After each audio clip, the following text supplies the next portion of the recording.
Hello साथीहरू, प्रभुको प्रशंसा होस्।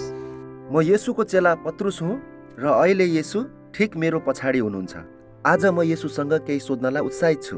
त्योभन्दा पहिला के तपाईँहरूलाई थाहा छ हामीले वास्तवमा कसरी प्रार्थना गर्नुपर्छ?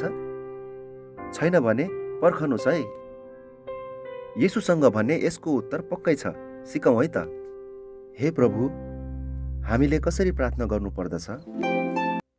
ठिक छ, पत्रुससँगै आज सबैजनाले प्रार्थना सिक्नुपर्छ है।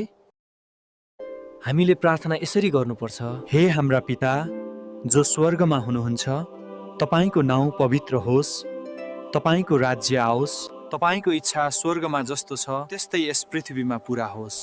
हामीलाई आज हाम्रो दैनिक भोजन दिनुहोस्। हाम्रा अपराध क्षमा गर्नुहोस् जसरी हामीले आफ्ना अपराधीहरूलाई क्षमा गरेका छौँ।